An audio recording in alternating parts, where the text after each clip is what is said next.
এটা কি ঠিক হলো? আসসালামু আলাইকুম। ওয়ালাইকুম আসসালাম। আপনি কি কোনো কোম্পানি থেকে আসছেন? না আন্টি, আমি মায়া। আমি আসলে এসেছিলাম আবিরের খোঁজ নেওয়ার জন্য। ও কোনো ঝামেলা করছে? ঝামেলা না, ও দেশ চলে গেছে। না, ভেতরে আসো। বিদেশে যাওয়ার জন্য দালাল রে যা টাকা পয়সা ছিল সব দিয়ে দিছে। কাজের কাজ তো কিছুই হয়নি। এইগুলা নিয়ে বকাবাজি করছি, রাগ কইরা কয়দিন ধরে বাসায় আসেন। আন্টি আপনি চিন্তা করবেন না, চলে আসবে খুব শীঘ্রই বাসায়। ব্রোকারের থ্রু আপনারা মানে কন্ট্যাক্ট করছিলেন, ব্রোকারের কন্ট্যাক্ট একটু পাওয়া যাবে? বসে আমি আনি।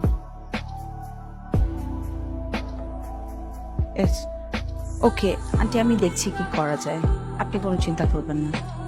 বলেন ম্যাডাম, কি হয়েছে? আপনি শফিক সাহেব? জি জি জি, পুরোটাই সঠিক।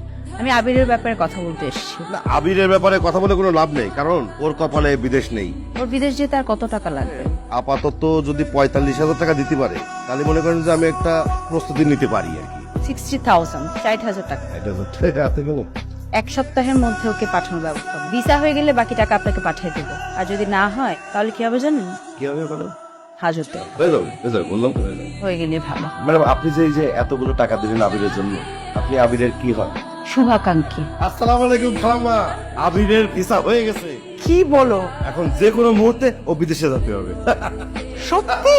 আবির তোর ভিসা হয়ে গেছে। মামা, আমি তাহলে যাই। এই তোর ভাইয়ের ভিসা হয়ে গেছে। সত্যি?